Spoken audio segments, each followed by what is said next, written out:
सबको screen visible है? Linear equations लिखा हुआ सबको दिख रहा है?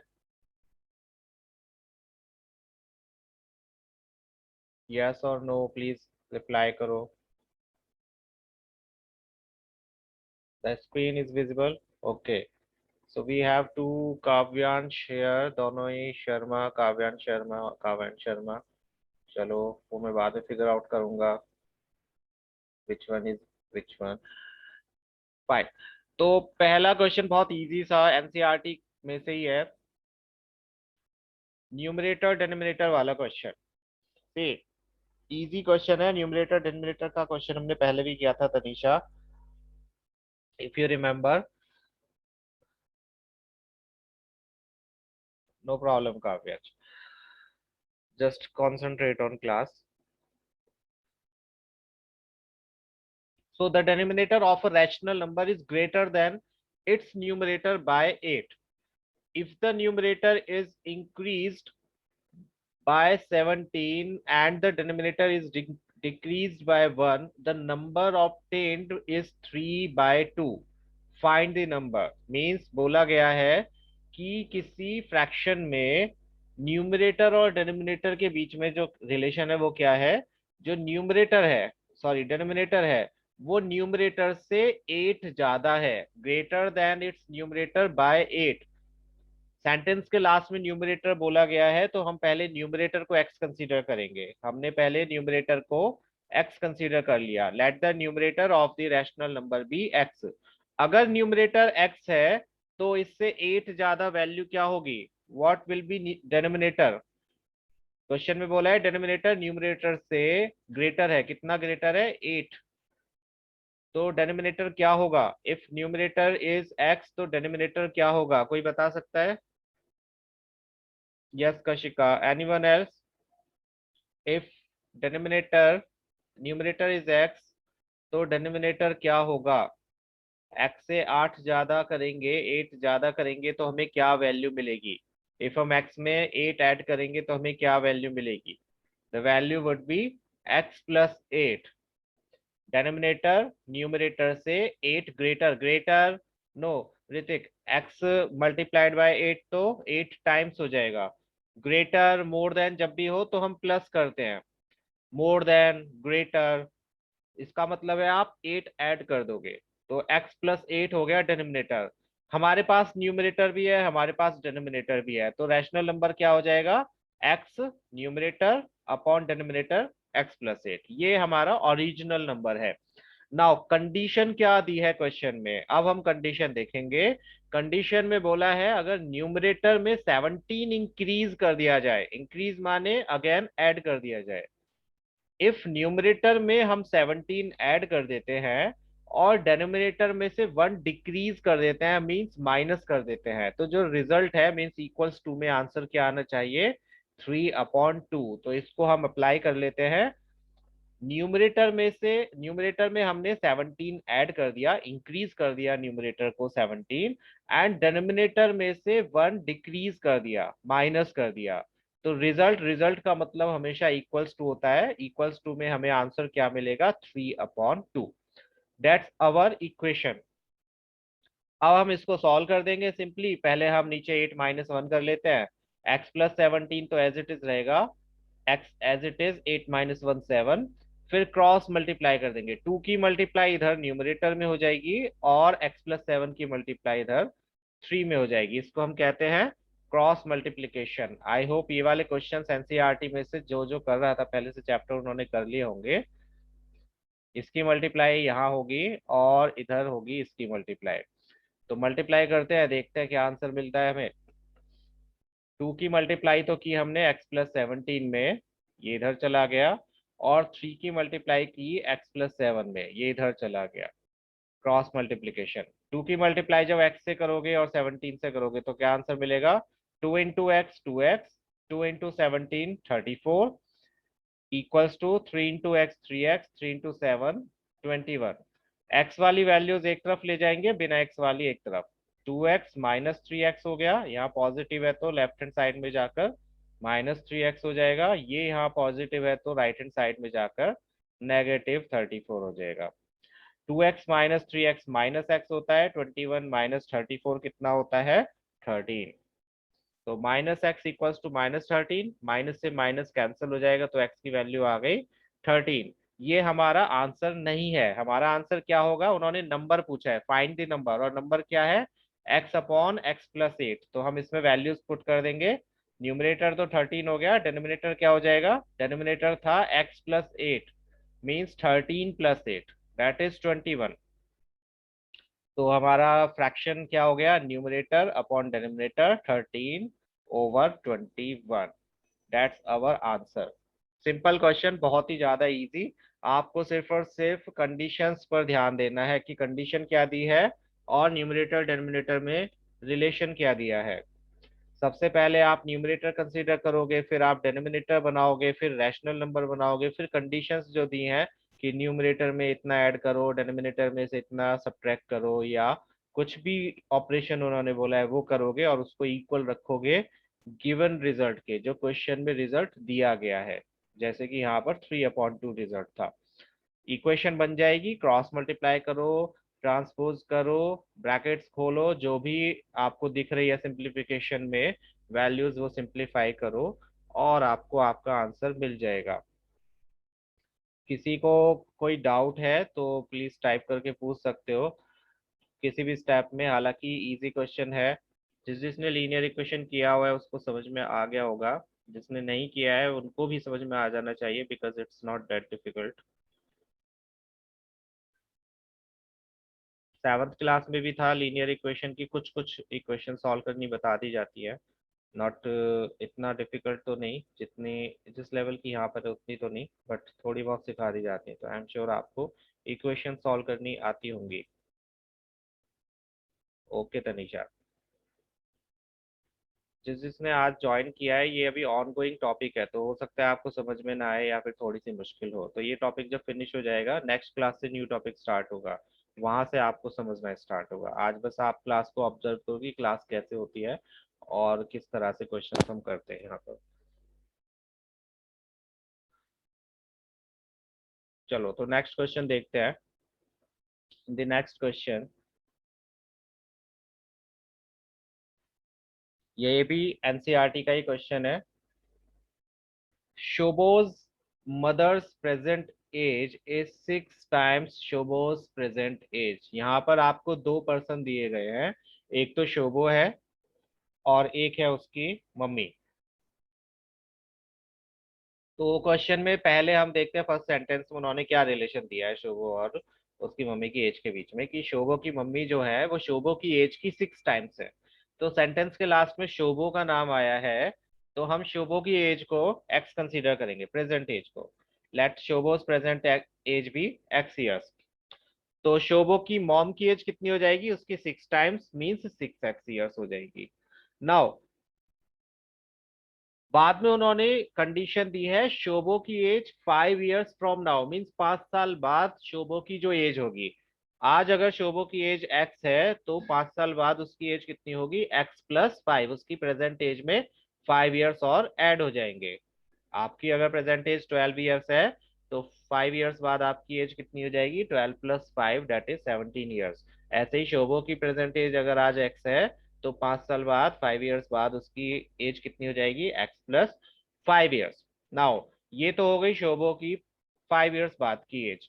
मदर की एज में 5 इयर्स ऐड नहीं करने हैं, क्योंकि मदर की एज के बारे में उन्होंने 5 इयर्स बाद के लिए नहीं बोला है।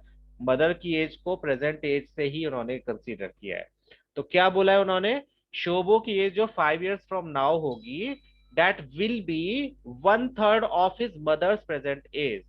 शोभो की age, let me write this one, Shobho's age after 5 years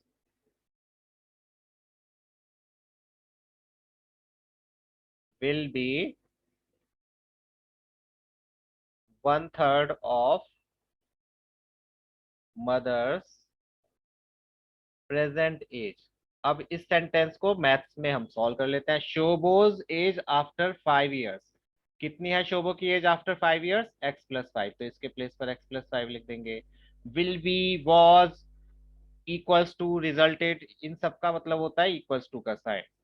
will be का मतलब इक्वल्स टू, वन थर्ड का मतलब तो वन थर्ड ही होगा, ऑफ का मतलब आपको पता है मल्टीप्लाई, और किसका, मदर्स प्रेजेंट एज, मदर्स की प्रेजेंट एज क्या है 6x, तो इसके प्लेस पर आ जाएगा 6x। तो ये इक्वेशन फॉर्म हो गई। बहुत इजी है, सेंटेंस को पढ़ो और बस वैल्यूज पुट कर दो। शोबोज age after 5 years, that is x+5। Will be, will be का मतलब इक्वल्स टू, वन थर्ड का मतलब वन थर्ड ही होता है 1/3, ऑफ का मतलब होता है मल्टीप्लाई, और मदर की प्रेजेंटेज हमने क्या कंसीडर की थी 6x, तो उसके प्लेस पर आ गया 6x। ये हो गई इक्वेशन। यहाँ पर मैंने इसी तरह से इसको बनाया है इक्वेशन को। एज पर द कंडीशन, शोभो की 5 years बाद की age equals to one third of mother's present as.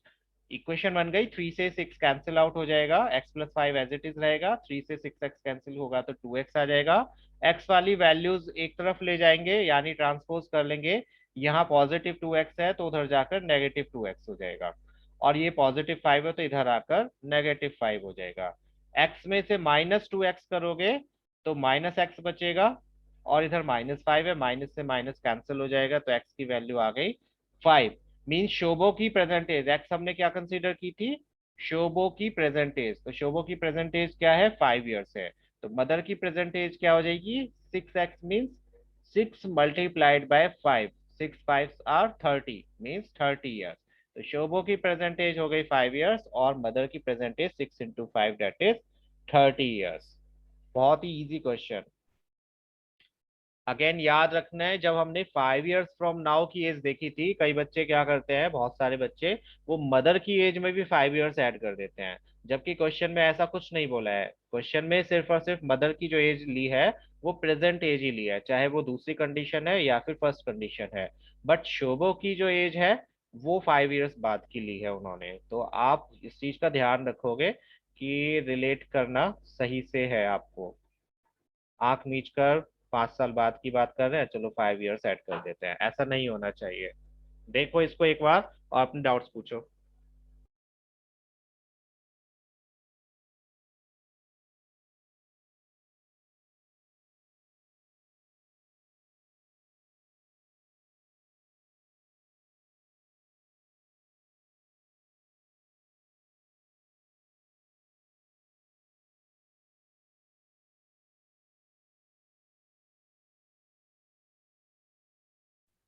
किसी को कोई डाउट है प्लीज पूछ लो।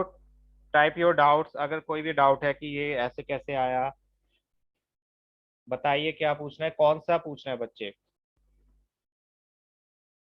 इसमें से क्या समझ नहीं आया वो स्पेसिफिकली बोलो बच्चे। हमने शोभो की एज को माना, नहीं यही तो, लेकिन इसमें क्या समझ नहीं आया आपको ये बताना पड़ेगा ना, कि इसमें से क्या चीज समझ नहीं आई। आपने प्रेजेंटेज मानी एक्स, वो तो मान ली, उसमें कोई प्रॉब्लम नहीं होनी चाहिए। क्या ये समझ में आ गया? चलो मैं ही पूछता हूँ, आप हाँ या ना में जवाब देना। ये समझ आ गया कि हमने एक्स क्यों कंसीडर की प्रेजेंटेज?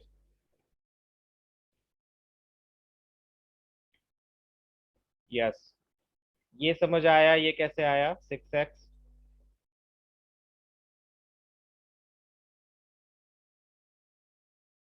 ठीक है। 5 years बाद की एज समझ आई?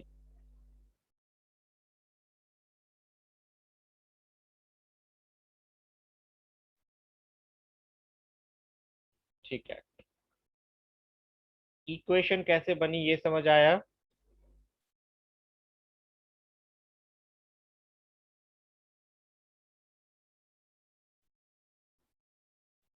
ये समझना है, ये कुछ भी नहीं समझना है इसमें बच्चे, खुद ही देखो। इक्वेशन बनाने के लिए हम सेकंड कंडीशन को देखते हैं, सेकंड कंडीशन के सेंटेंस को लिख लो सिर्फ, और कुछ मत करो। कहीं पर भी सेकंड सेंटेंस को, सेकंड कंडीशन को लिख लो। क्या लिखा है? लिखा है कि शोबोज age after 5 years, 5 years from now का मतलब after 5 years will be one third of mother's present age. ठीक है, बस ये सेंटेंस लिखो और इसमें पहले देखो कि इसकी बात हो रही है, शोबोज एज आफ्टर 5 इयर्स। शोबो की एज आफ्टर 5 इयर्स कितनी है, आप ही बताओ। 5 इयर्स बाद शोबोज की एज हमने क्या कंसीडर की है? शोबो की एज क्या है आफ्टर 5 इयर्स? शोबो की एज कितनी है, सभी बताओ। हमने कितनी कंसीडर की है शोबो की एज आफ्टर 5 इयर्स? इन सेंटेंसेस में पढ़ के बताओ कितनी कंसीडर की है। 5 इयर्स के बाद में शोबो की एज हमने क्या कैलकुलेट की थी यहाँ पर? बताओ ऋतिक, तुम भी बताओ। Yes Kavyansh, yes Tanisha, yes Kashika, yes Hrithik. तो इसके प्लेस पर हम क्या लिख देंगे? x+5, ठीक है। Will be, is, equals to, इन सब का मतलब इक्वल्स टू ही होता है, तो विल बी के प्लेस पर क्या आ जाएगा? Equals to. 1/3 का मतलब क्या होता है? 1/3। 1/3 मीन्स 1/3। इसके प्लेस पर अगर आ गया 1/3। ऑफ का मतलब क्या होता है? मैथ्स में ऑफ का मतलब होता है मल्टीप्लाई। बचा क्या? Mother's present age. मदर की प्रेजेंटेज क्या है? कितनी कंसीडर की है मदर की प्रेजेंटेज, बताओ। मदर की प्रेजेंटेज क्या कंसीडर की हमने? यहीं से लेनी है इंफॉर्मेशन जो भी लेनी है। यस तनिषा। 6x, तो बस मदर की प्रेजेंट के एज के प्लेस पर 6x रख दिया, बन गई इक्वेशन। देखो यही तो इक्वेशन बनी है। इक्वेशन बन गई। ठीक है, इसको सॉल्व करना आई होप आता होगा आपको, अगर नहीं आता तो मैं बता देता हूँ फिर से। पहले हम 3 से 6 को डिवाइड कर देंगे, क्योंकि ये डिवाइड हो सकता है। तो ये हो गया x+5 equals to 2x। 2x को इधर ले आए तो माइनस का 2x हो जाएगा, 5 को इधर ले आए तो ये माइनस का 5 हो जाएगा। x में से 2x जाएंगे तो बचेगा माइनस का 1x या -x, और इधर है -5, माइनस से माइनस कैंसिल, तो x की वैल्यू आ गई 5। ये हो गई शोभो की एज। शोभो की एज में अगर हम 6 की मल्टीप्लाई कर देंगे तो हमें मदर की एज मिल जाएगी, that is 6 multiplied by 5, 30 years.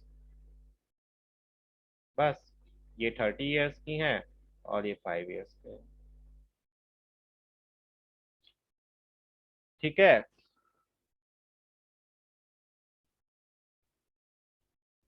Archit, late कैसे बच्चे आज?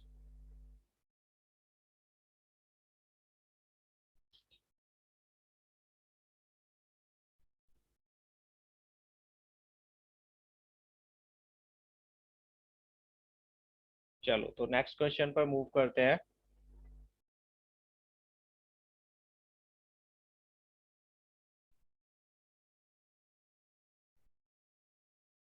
Okay Archit, so I am recording the class, if you want rest तो तुम रेस्ट कर सकते हो, बाद में देख लेना recording.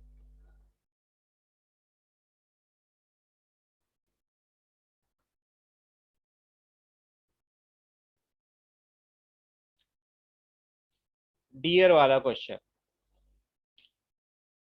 Half of a herd of deer are grazing in the field and 3/4 of the remaining are playing nearby। कुछ हिरन है, डियर है, जिनमें से जो आधे डियर हैं, हाफ, वो तो घास चरने के लिए फील्ड में गए, घास चरने या जो भी चरने, खाना खाने के लिए, ग्रेजिंग के लिए फील्ड में गए। और जो बाकी बचे हिरन, यानी हाफ ही बचे होंगे, हाफ हिरन का 1/3, 1/4 पार्ट जो है वो आसपास खेल रहा है।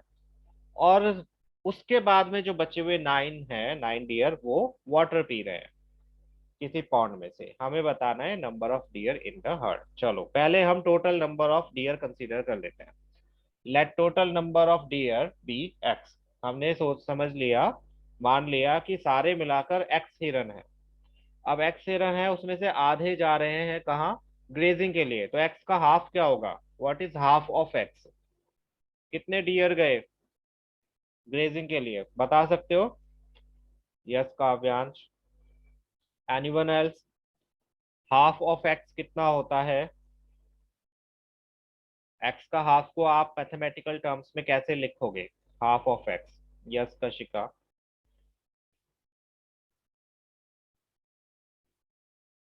1/x नहीं बच्चे, 1/x का मतलब हाफ थोड़ी होता है, हाफ का मतलब होता है 1/2x। Half of x, maths में देखा करो, हाफ का मतलब होता है आधा, आधा मीन्स एक के दो हिस्से, 1/2। ऑफ का मीन्स मल्टीप्लाई, और एक्स का मीन्स तो एक्स ही रहेगा। तो क्या आएगा इससे आंसर, x/2। ये हो गया हाफ ऑफ एक्स। ठीक है।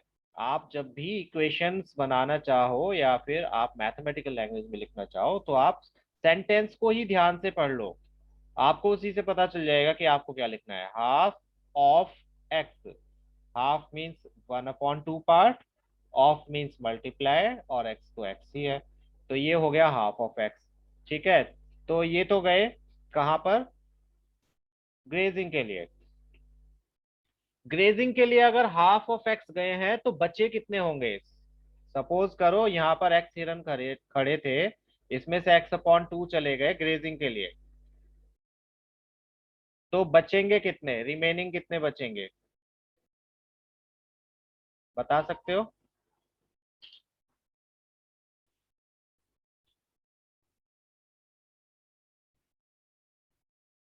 बताइए बताइए।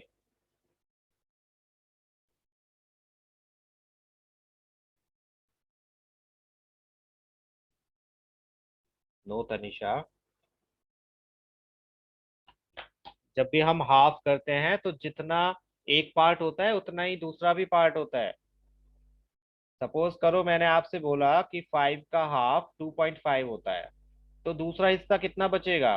अगर मैं 5 में से 2.5 रुपीज दे दूंगा किसी को तो मेरे पास कितने रुपीज बचेंगे, कैन यू टेल मी। मैंने आधे पैसे किसी को दे दिए, 5 रुपए में से आधे पैसे किसी को दे दिए, तो 2.5 ही बचेंगे ना। ऐसे ही 10 है, 10 में से हाफ मैंने किसी को दे दिए, 10 का हाफ मैंने किसी को दे दिया, मीन्स 5 रुपए दे दिए, तो मेरे पास कितने बचेंगे, 5 ही बचेंगे।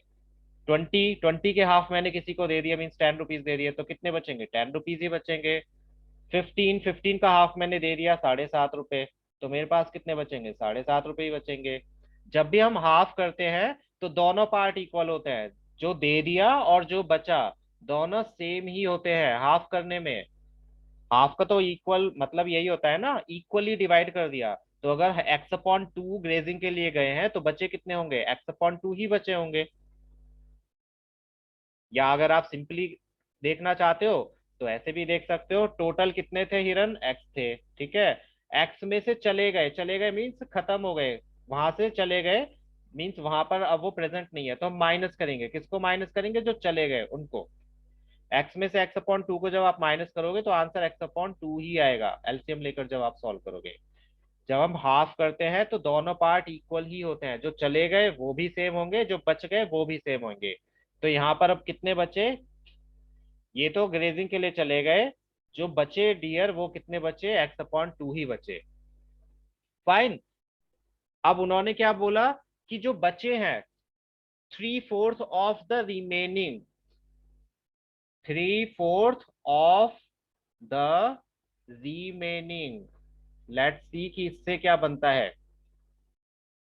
3/4 का मतलब तो 3/4 ही है, ऑफ का मतलब है multiply, the remaining, remaining means जो बचे हुए हिरन हैं, means x/2, 3/4 of remaining, that gives us 3x/8, 3 into x 3x, 4 twos are 8।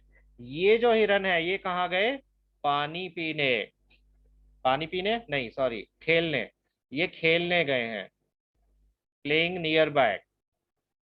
ये तो गए ग्रेजिंग के लिए, उसमें से जो बचे x/2 ही बचे, उसका जो 3/4 पार्ट थे वो खेल रहे हैं, और उसके बाद भी जो बचे 9 जो बचे वो पानी पी रहे हैं, ड्रिंकिंग वाटर। फाइन। अब आप एक बात बताओ, यहाँ पर मैं लिख देता हूँ, x/2 तो गए कहाँ, ग्रेजिंग के लिए,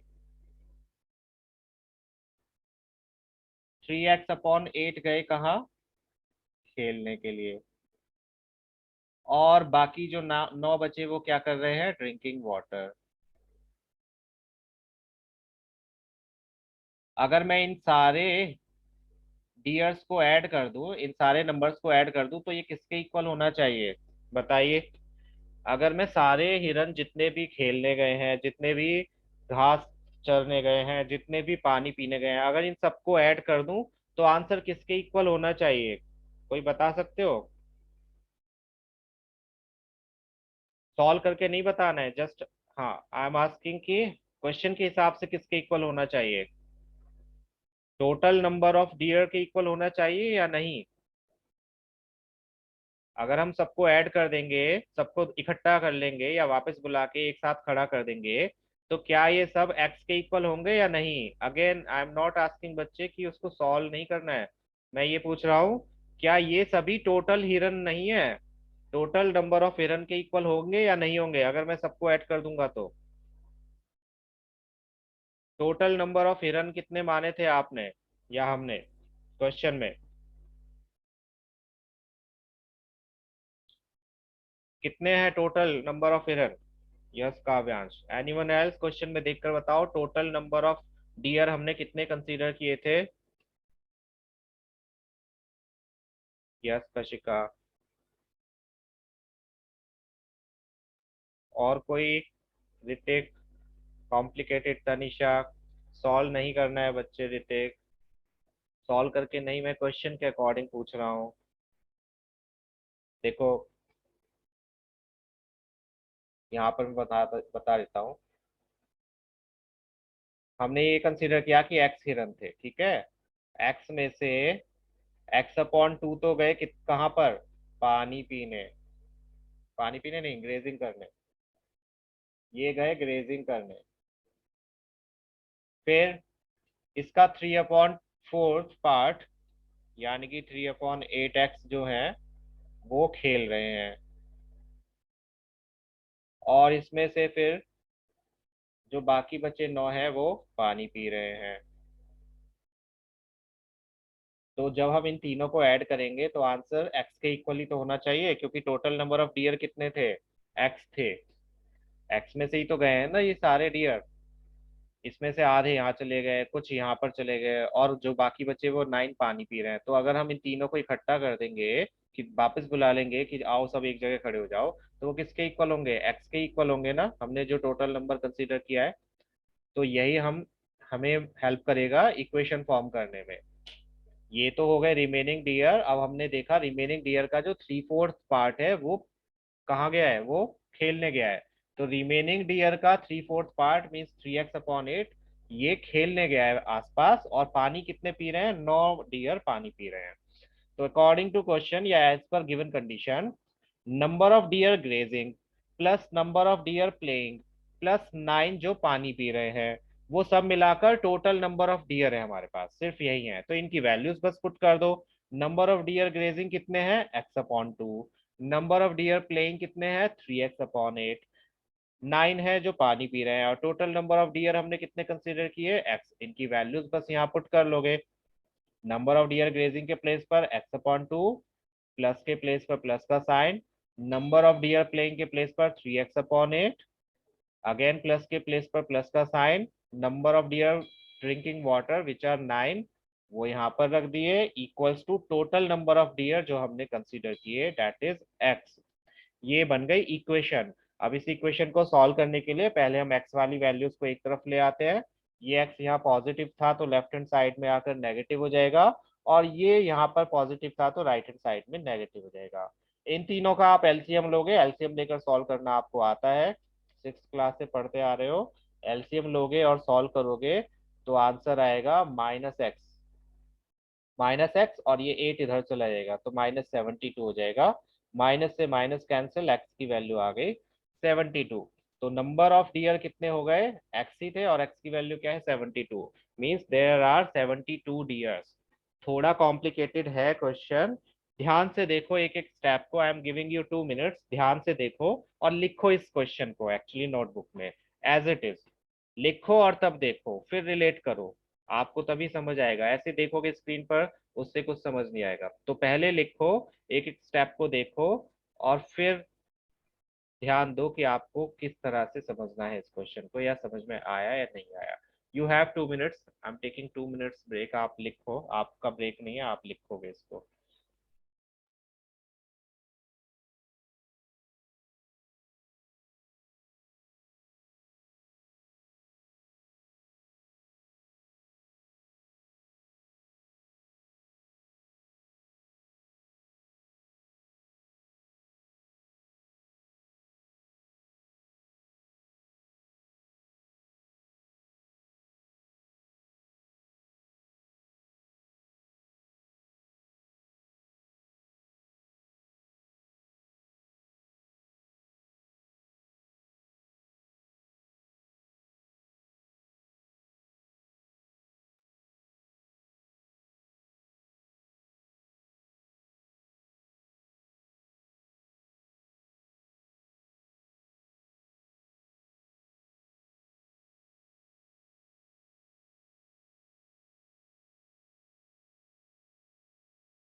okay Archit, I will take this question, but as I said earlier, अभी तो मैं ले लूंगा, लेकिन प्लीज अपने जो डाउट्स होते हैं एटलीस्ट एक दिन पहले भेजा करो, so that I can prepare the slide. मैं आपको अभी रफली समझाऊंगा तो मे भी ठीक से समझ ना आए, मैं समझा दूंगा हालांकि। और प्लीज जब भी आपको डाउट्स कोई पूछने हैं, ऑन द स्पॉट नहीं, आप एक दिन पहले पूछा करो, सो दैट मैं उसकी स्लाइड प्रिपेयर कर सकूँ। अदरवाइज आपके लिए नुकसान होगा, क्योंकि मैं तो व्हाइट बोर्ड पर करा दूंगा, दैट वुड बी हॉच पॉच, मेरी राइटिंग समझ आए नहीं आए, है ना। और जब मेरा ध्यान लिखने पर होता है तब शायद मैं बोलूँ ना, उस केस में डेड एयर होगा, जिसमें आप कंफ्यूज हो जाओगे कि क्लास चल भी रही है नहीं चल रही है। सो नेक्स्ट टाइम से जो भी डाउट्स है वो पहले ही क्लास में भेज दिया करो बच्चे, ठीक है। तो ये क्वेश्चन आई एम श्योर आपने लिख लिया होगा, एक बार इस क्वेश्चन को आप करके भी देखना, बिकॉज ये इंपॉर्टेंट क्वेश्चन है। प्रीवियस क्लासेस में, जब प्रीवियस ईयर्स में मैंने जितना भी पढ़ाया है, उसमें सबसे ज्यादा फ्रीक्वेंसी इस क्वेश्चन की। और तनिषा, एक हारून वाला क्वेश्चन है, हारून वाला जो क्वेश्चन है वो हालांकि लीनियर इक्वेशन से हटा हुआ है, लेकिन कई टीचर्स करवा देते हैं, तो वो मैं आपको तब करवाऊंगा जब आप प्रॉफिट एंड लॉस कर लोगे, बिकॉज वो प्रॉफिट एंड लॉस से रिलेटेड क्वेश्चन है, उसमें वो वाला फॉर्मूला लगेगा, तो उसको मैं एक्सप्लेन करूंगा तो फिर काफी टाइम हो जाएगा, तो बेटर है पहले आप प्रॉफिट एंड लॉस कर लो, उसके बाद में उस क्वेश्चन को समझना, हारून वाले क्वेश्चन को।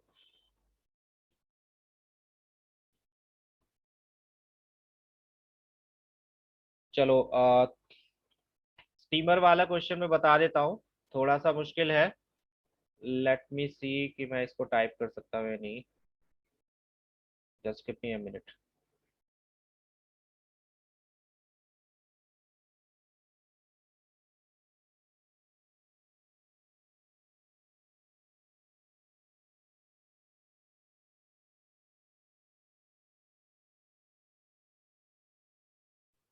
चलो थोड़ी देर के लिए इसको भूल जाओ क्वेश्चन को, मैं यहाँ पे स्टीमर वाला क्वेश्चन करके दिखा रहा हूँ। स्टीमर वाला क्वेश्चन क्या है, ये एनसीईआरटी में नहीं है इस टाइप के क्वेश्चंस, ये आपको सिर्फ एक्स्ट्रा बुक्स में ही मिलेंगे, बट कॉन्सेप्ट समझना है आपको, क्योंकि 10th क्लास में आएंगे ये सारे क्वेश्चंस। अगेन कॉन्सेप्ट समझ में आना चाहिए, और बहुत इंपॉर्टेंट है, अभी के लिए नहीं, अगेन 10th क्लास में आएगा, अभी नहीं आएगा।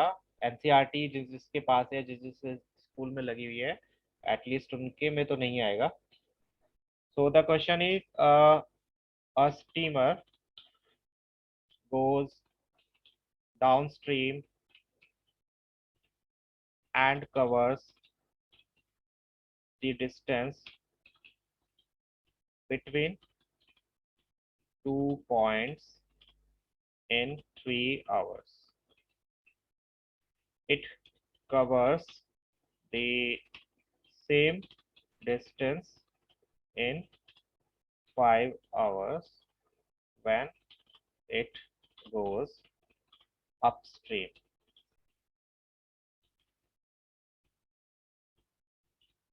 If the speed the stream flows 3 kilometer at 3 kilometer per hour, then find the speed of the steamer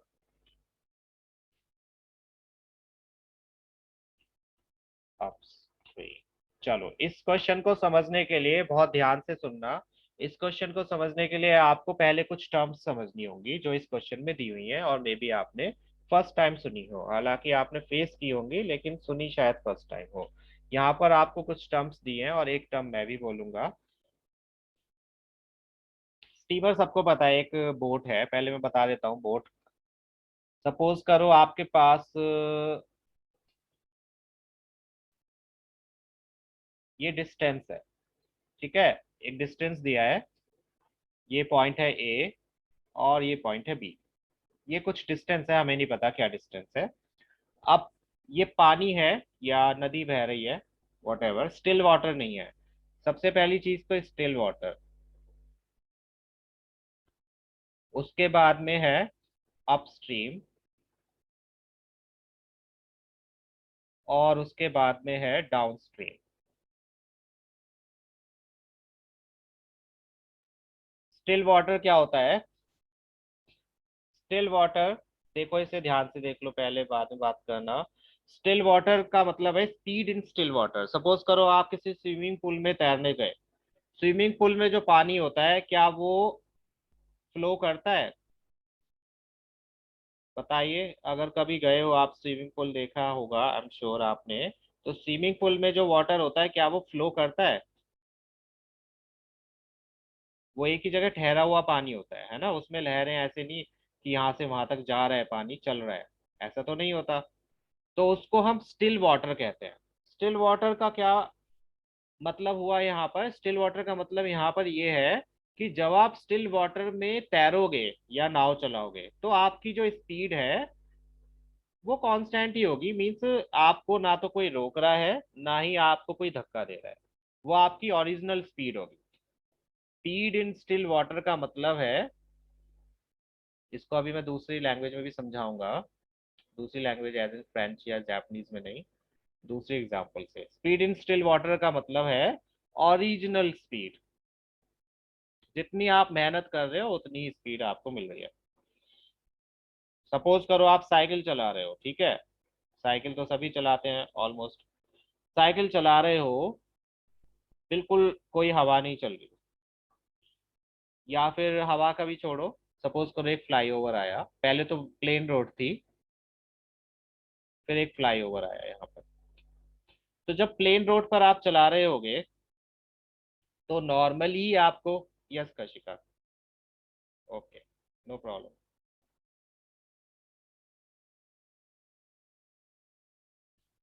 जब आप साइकिल चला रहे हो प्लेन रोड पर तो आपको कोई मेहनत नहीं लगानी पड़ रही है ना, ज्यादा नहीं लगानी पड़ रही, सिंपल आप जैसे चलाते हो वैसे चला रहे हो। लेकिन जब आप फ्लाईओवर पर चढ़ोगे तो आपकी स्पीड कम होगी या ज्यादा होगी, बताओ? या आपको मेहनत ज्यादा करनी पड़ेगी या कम करनी पड़ेगी? स्पीड कम होगी या ज्यादा होगी, बताओ? अगर उसी मेहनत से आप चढ़ोगे तो स्पीड ज्यादा हो जाएगी तनिषा, स्पीड रिड्यूस हो जाएगी, है ना? और जब आप इस फ्लाईओवर से नीचे उतरोगे तो आपकी स्पीड यहाँ की स्पीड से ज्यादा होगी या कम होगी? फास्ट हो जाएगी जब आप नीचे उतरोगे, है ना?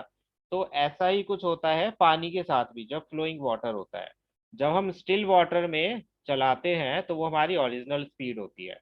लेकिन जब हम अपस्ट्रीम में चलाते हैं, अपस्ट्रीम का मतलब है पानी तो जा रहा है इस साइड में, आपके राइट साइड में, लेकिन आप चला रहे हो बोट इस साइड में। तो ऐसे केस में क्या होगा, बोट की स्पीड कम होगी या ज्यादा होगी? पानी तो राइट साइड में जा रहा है और आप अपोजिट डायरेक्शन में बोट चला रहे हो, तो बोट की स्पीड कम होगी या ज्यादा होगी? बोट स्लो हो जाएगी, क्योंकि अपोजिट डायरेक्शन में आप चला रहे हो, है ना? और अगर पानी की स्पीड में आप चलाओगे बोट तो स्पीड ज्यादा हो जाएगी या कम हो जाएगी? तब उस केस में आपकी स्पीड ज्यादा हो जाएगी।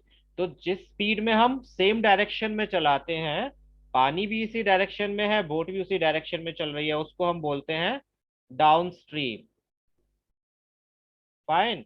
और जब हम ऑपोजिट डायरेक्शन में चलाते हैं कि पानी किसी और डायरेक्शन में जा रहा है और आप उसकी अपोजिट डायरेक्शन में चला रहे हो, तो उसको हम बोलते हैं अपस्ट्रीम। तो जैसा आप ही लोगों ने बताया, डाउनस्ट्रीम में स्पीड इंक्रीज हो जाती है, ज्यादा हो जाती है।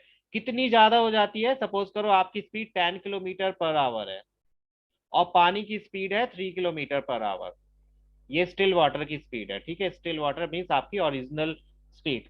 अगर आपकी speed original speed 10 kilometre per hour है और पानी की स्पीड 3 किलोमीटर पर आवर है, तो डाउन स्ट्रीम में आपकी स्पीड फास्ट हो जाएगी। कितनी हो जाएगी? 10 + 3, जितनी पानी की स्पीड है वो और इंक्रीज हो जाएगी आपकी स्पीड में। फाइनल स्पीड आपकी हो जाएगी 13। लेकिन अपस्ट्रीम में क्या होगा? जितनी आपकी स्पीड है उसमें से पानी की स्पीड कम हो जाएगी, क्योंकि अपोजिट डायरेक्शन में जा रहे हो। तो आपकी और स्पीड क्या हो जाएगी? 7 किलोमीटर पर आवर। ये कॉन्सेप्ट पहले समझना है आपको। अगर ये समझ आ गया तो फिर क्वेश्चन इजीली हो जाएगा। समझ में आ गया? डाउनस्ट्रीम का मतलब है simple simple, speed of object plus speed of water या स्ट्रीम। ये सिंपल याद रखो। और अपस्ट्रीम में क्या होता है? अपस्ट्रीम का मीनिंग है स्पीड ऑफ ऑब्जेक्ट, कोई भी ऑब्जेक्ट है या फिर व्हीकल है, बोट है, what ever it is, minus not plus, minus speed of stream. अगर ये आपको याद रहेगा तो सब कुछ सही हो जाएगा।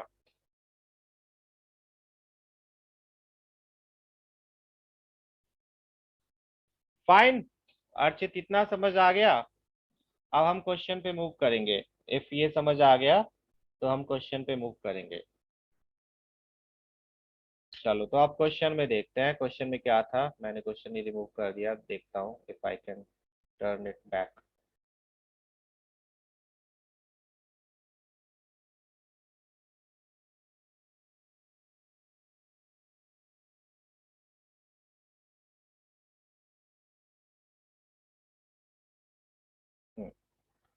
तो द क्वेश्चन इज, फालतू का मैं रिमूव कर देता हूँ जिससे कि समझा सकूँ। सबसे पहले आपको कंसीडर करनी है speed in still water.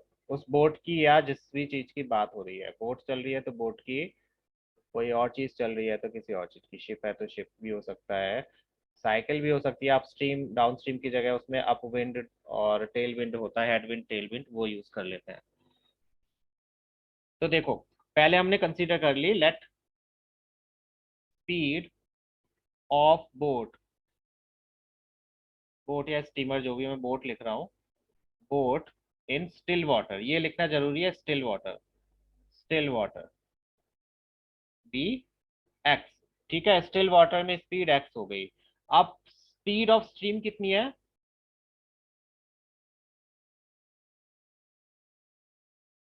3 kilometre per hour. तो अपस्ट्रीम में स्पीड कितनी हो जाएगी बोट की, बता सकते हो? स्पीड ऑफ बोट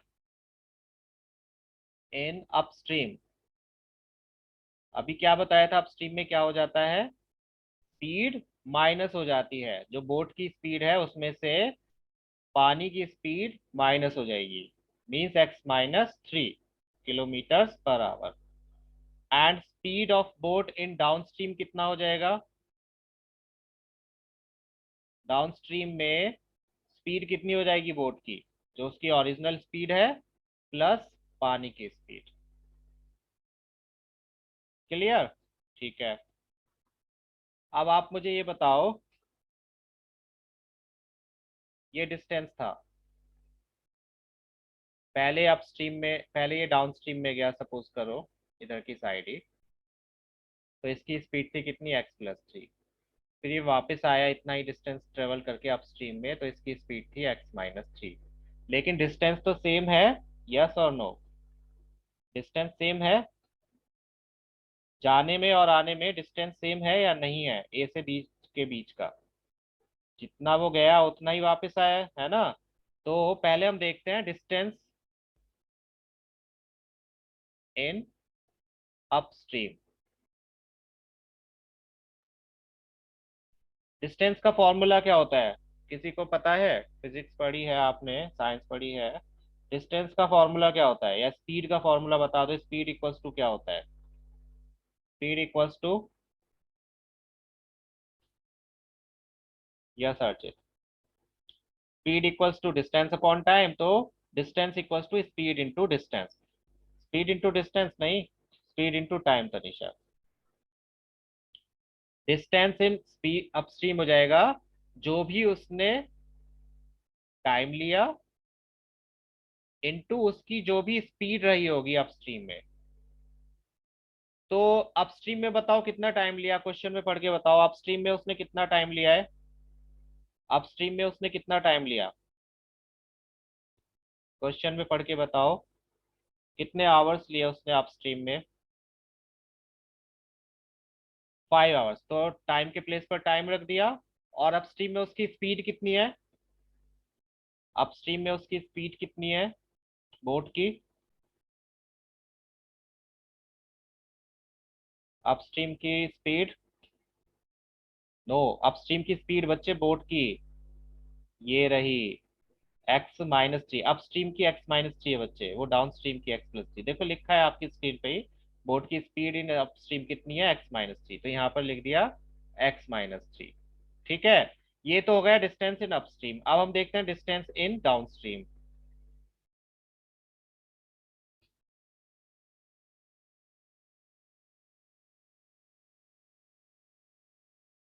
नहीं आपने तो लिखा बच्चे, किसी और ने लिखा था वो x+3। अच्छा, अब डिस्टेंस इन डाउनस्ट्रीम देखते हैं। फॉर्मूला तो वही लगेगा, डाउनस्ट्रीम में भी टाइम इनटू स्पीड, लेकिन दोनों चेंज है। डाउनस्ट्रीम में उसको कितना टाइम लगा, डाउनस्ट्रीम का टाइम बता सकते हो? डाउनस्ट्रीम में कितना टाइम लगा उसको, पढ़कर बताइए ध्यान से। 3 आवर्स, ठीक है। और स्पीड कितनी है डाउनस्ट्रीम में उसकी?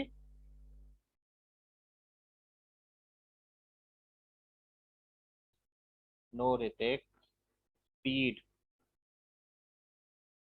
यहाँ पर देखो, x+3। यस, ठीक है। अब distance of upstream and distance of downstream, क्या ये दोनों इक्वल हैं या नहीं है?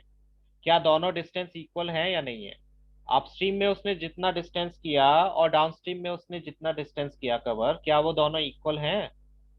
वो यहाँ से पहले मेरठ गया, फिर मेरठ से फिर दिल्ली आया, क्या डिस्टेंस इक्वल है? इक्वल है। तो हम इन दोनों को क्या रख सकते हैं, इक्वल रख सकते हैं। मीन्स 5 × x-3 जो कि डिस्टेंस है अपस्ट्रीम का, इक्वल्स टू 3 × x+3, ये है डिस्टेंस डाउनस्ट्रीम का। लेकिन डिस्टेंस इक्वल है तो हमने दोनों को इक्वल रख दिया। बस अब आप इसको सॉल्व कर दोगे। 5x × 15 equals to 3x+9, x वाले एक तरफ और बिना एक्स वाले एक तरफ, जिससे कि आपको आंसर मिलेगा 2x = 24। एक्स की वैल्यू आ गई 12। एक्स की वैल्यू 12 आई है, याद रखना ये आंसर नहीं है हमारा। एक्स की वैल्यू 12, उन्होंने एक्स की वैल्यू यानी कि स्टिल वाटर की स्पीड नहीं पूछी है। अगर वो स्टिल वाटर की स्पीड पूछते तो हमारा आंसर ये होता। उन्होंने स्पीड कहाँ की पूछी है, अपस्ट्रीम की। तो हम अपस्ट्रीम में ये वैल्यू पुट कर देंगे। अपस्ट्रीम में स्पीड कितनी थी, x-3, यानी कि 12 - 3 डेट इज 9 km/h। ये होगा फाइनल आंसर। अगर वो स्पीड स्टिल वाटर में पूछते तो ये आंसर होता, लेकिन क्वेश्चन में स्पीड कौन सी पूछी है, अपस्ट्रीम की। तो हम 12 में से पानी की स्पीड माइनस कर देंगे, डेट इज 9 km/h। मुश्किल क्वेश्चन है, बहुत अच्छा क्वेश्चन है। लेकिन अगर ये डाउनस्ट्रीम अपस्ट्रीम का कॉन्सेप्ट भी आपको समझ में आ गया है, पूरा क्वेश्चन नहीं समझ आया बट अपस्ट्रीम और डाउनस्ट्रीम का कॉन्सेप्ट समझ आ गया, तो भी बहुत है आज के लिए। आप जब नेक्स्ट क्लास में फिर से ये क्वेश्चन थोड़ा सा करके देखोगे, कम से कम आप यहाँ तक का तो कर ही लोगे, अगर आपको अपस्ट्रीम डाउनस्ट्रीम का कॉन्सेप्ट समझ आ गया। इक्वेशन कैसे फॉर्म हुई वो हो सकता है आपको प्रॉब्लम हो, लेकिन यहाँ तक का कॉन्सेप्ट अगर क्लियर है तो बहुत बड़ा अचीवमेंट है आपके लिए, स्पेशली उनके लिए जो पहली बार चैप्टर कर रहे हो ये। अर्चित थोड़ा थोड़ा समझ आया? हम पहले स्टिल वाटर की स्पीड लेते हैं, जो भी बोट है या ऑब्जेक्ट है उसकी स्टिल वाटर की स्पीड को कंसीडर करते हैं। फिर अपस्ट्रीम की स्पीड निकालते हैं उसमें से पानी की स्पीड को माइनस करके, और अब डाउनस्ट्रीम की स्पीड निकालते हैं उसमें पानी की स्पीड को ऐड करके। फिर हम रिलेशन लगाते हैं उन्होंने जो भी दिया है। अगर डिस्टेंस सेम है, ऐसा भी बोल सकते थे कि दोनों का मिला के डिस्टेंस 67 किलोमीटर है, उस केस में हम इन दोनों को ऐड करते और इक्वल्स टू 67 रख देते। वो फिर दूसरी कंडीशन पे डिपेंड करता है। यहाँ पर उन्होंने दूसरी कंडीशन यही दी थी कि जितना वो गया उतना ही वापस आया, मींस डिस्टेंस इक्वल है। तो उससे हमारी इक्वेशन फॉर्म हुई। ठीक है। नेक्स्ट क्लास में हम प्रॉफिट एंड लॉस स्टार्ट करेंगे, परसेंटेज वाला चैप्टर पहले। परसेंटेज वाला चैप्टर किस किस के कोर्स में है इस बार, पहले मुझे बताओ। परसेंटेज वाला चैप्टर इंपॉर्टेंट चैप्टर है, इसीलिए मैं इसको पहले कर रहा हूँ, क्योंकि इसको करने में थोड़ा सा टाइम लगेगा। कैलकुलेशन बेस्ड क्वेश्चन है। समझ में तो आपको बहुत इजीली आ जाएगा, मुश्किल नहीं है बिल्कुल भी। लेकिन आपको इसको करने में टाइम लगेगा, क्योंकि इसके क्वेश्चंस ज्यादा हैं और कैलकुलेशन ज्यादा है। तो इसको हम कर लेंगे। ओके काव्यांश।